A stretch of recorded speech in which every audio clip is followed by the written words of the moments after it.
feel like I'm not here representing an academic community.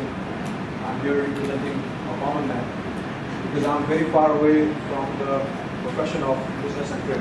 Right? I do engineering, I teach engineering.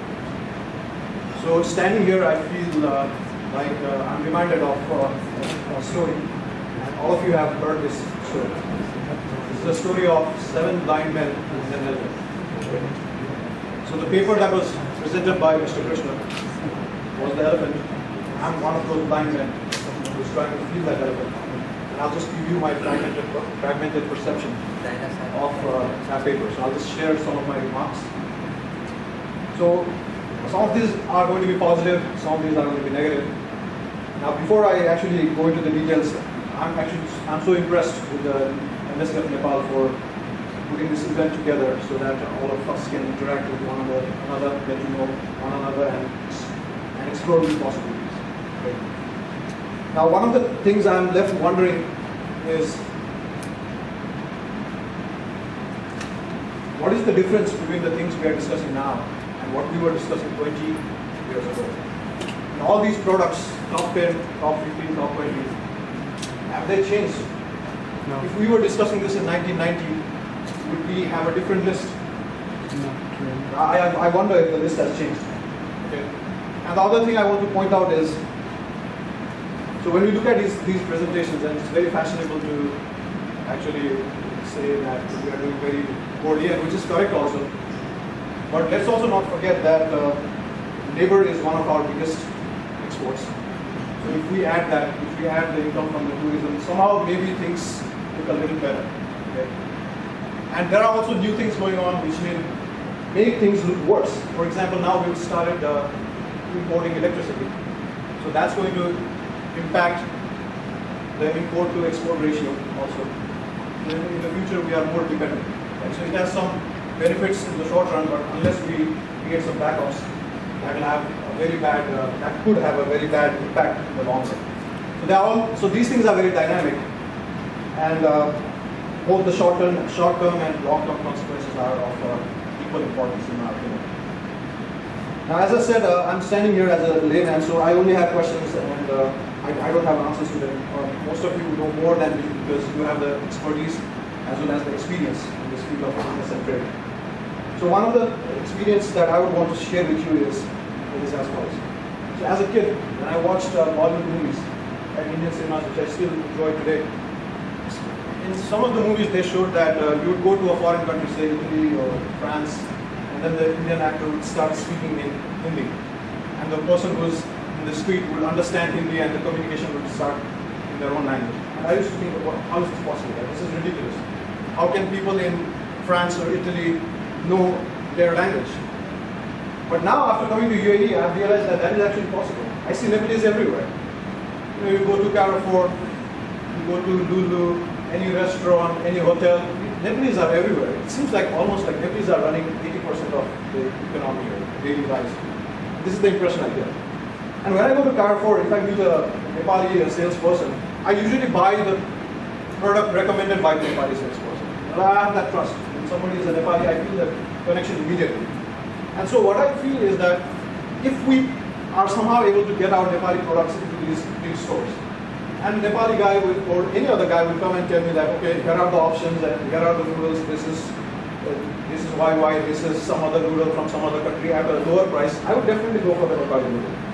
Just because of that connection, that internal connection I have. So I feel like the people who are supposed to advertise our products at the grassroots level, they are already there. They are already waiting, they are already working. The product just has to be there, and a Nepali salesperson, he will, even without you telling him or her, will point people to the Nepali product because the person is proud of it. They are proud to prove that they are from Nepal, and that this, and when the product is there, that person will point to that product and it will sell. So that is one suggestion from a layman. Another is, yes, I mean it might take hundreds of years to get a good branding. Now, there could be some shortcuts as well. This is not a great example, but and maybe this is also not an example on branding, but this is an example on getting your product highlighted maybe in a short time. So for example, let's take this example. again, a personal example. I go to any duty-free shop in the airport, and let's say I see a bottle of honey. It's made in Saudi Arabia. It's very expensive, and it's only, for example, say 500 ml, and it costs, just for example, let's say 300 dirhams. And I want to buy it, but I feel like it's not affordable. Then I take my flight, I return back to UAE, I go to Carrefour, I see the same honey for only 50 dirhams.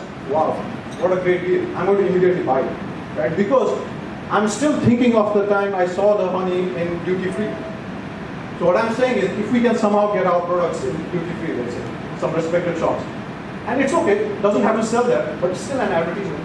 You can put it at a lower price in some other store, but in that branded store, if you can get it in, it will be placed at a high price. It will not sell there, I know it will not sell there, but it may sell in some other shop. Right? So this could be another method. Now, to give you a more precise example, one of my uncles is involved in this liquor business. I'm not very proud of it, but it's still a business. Right? I mean, for some people, liquor is a source of relaxation, and in other cases, houses and families have been torn apart because of this. So I'm not entirely proud of it, but it's still, I think it makes a good example. So he's involved in this old darbar, and this is a liquor product. This is an upcoming whiskey in Nepal. So imagine that old darbar. You see old darbar in Dubai duty free, right? You may not buy it there, and other people may also not buy it there, but when you see the same thing in some other shop at a lower price, you may buy it. Or just the fact that old darbar is in a shop in the duty free, that may just make it a more higher brand product or a more accepted product in a certain community. Okay? So that's the other thing I want to mention. And I'm left with a few other questions. Like, for example, okay, we come up with all these names, like medicinal herbs and etc. So why do we stop at medicinal herbs? Why can't we say that we're going to use these herbs, make medicines, and export out of Nepal? Why does it have to stop at raw materials, and why does it have to stop at agricultural products? Why can't we take one step beyond? I mean, our labor rates are supposed to be cheaper than other parts of the world, right? China, Mexico, these are all doing well because they manufacture. So I want to understand, like, why in our country, although the labor rates may be cheap, we have the raw materials, but we have to send it somewhere else to turn it into a more valuable product. Maybe the government is not helping. Maybe there are some tax rates which are not friendly. Then that needs to change.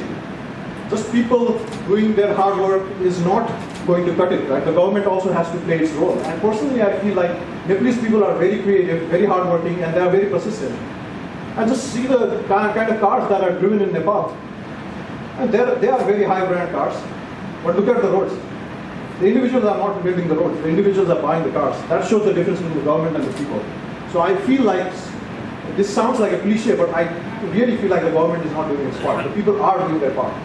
Okay? So now I think I'm kind of getting all over the place. But let me again come back to what I wanted to say at this point. I wanted to say that maybe something could be done to bring in multinational companies to Nepal so that manufacturing and production can be started out of Nepal, and that would make an export. Right? That can be shipped to other places. Yeah, and the other thing is, the government needs to do its part to protect the Nepalese industries. I think that is also important. Okay, so this is all I have to say. It was not well prepared and it's fragmented, I know. And as a layman, you can expect this from me. And I have the liberty to do that. So thank you for your attention. I look forward to talking to you more later on.